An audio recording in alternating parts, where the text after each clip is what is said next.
When my men hit the streets, from Maine to Texas, every single port are locked down. Guys who sell cars can't sell cars because the cars ain't coming in off the ships.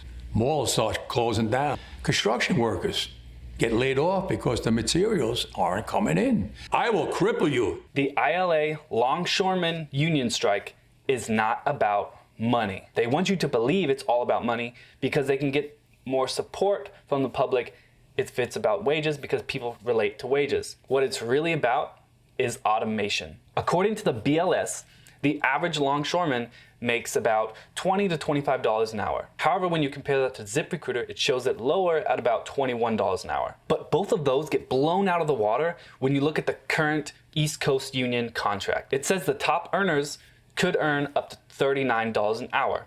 This comes out to about $81,000 a year. However, according to the Waterfront Commission, they reported that over half of the longshoremen made over $150,000 a year. That's crazy. And honestly, good for them for making that much money. To be fair, they have to sacrifice long hours to make that kind of money, but they're doing pretty good. A lot of people work long hours and don't come anywhere close to even 100,000.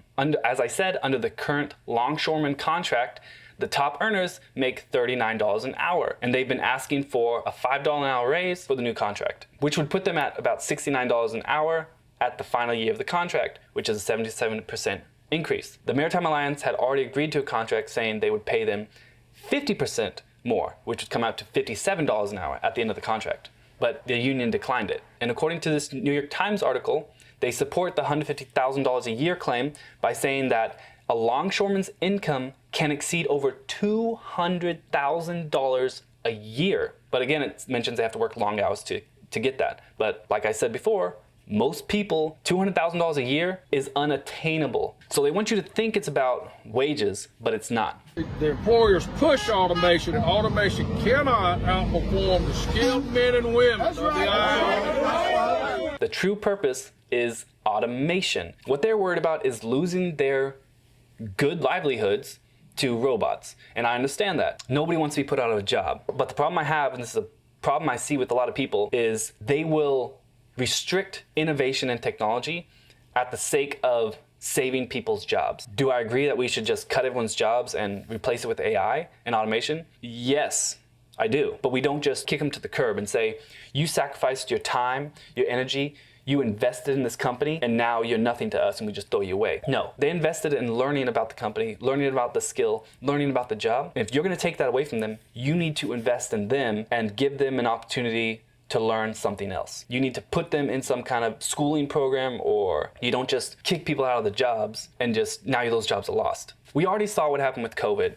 when we restricted the access of ports or closed them down altogether. We had huge supply chain issues where prices increased or we just didn't have items. What this is doing is actually hurting everybody else. Yes, the longshoremen should be able to ask for more money, but at the cost of costing everybody else more money is unacceptable. In this strike that's going on, there's about 45,000 people who are part of this union. That's 45,000 people who are affecting hundreds of millions of people. People who are already struggling to buy basic necessities. You have a hurricane that's currently going on where FEMA is struggling to get supplies sent over, and now you're gonna cripple those supply chains. And you have people who can barely afford to pay rent, barely afford to get food because of all the economic disasters that have been going on in the past few years. And the reason they can't come to an agreement is because of what they're asking. They're asking for way too much, and they're asking to eliminate technology and progress. After we automate the ports, we can go automate Congress and have them actually work for a living. So this problem is bigger than people think. Make sure to like and subscribe,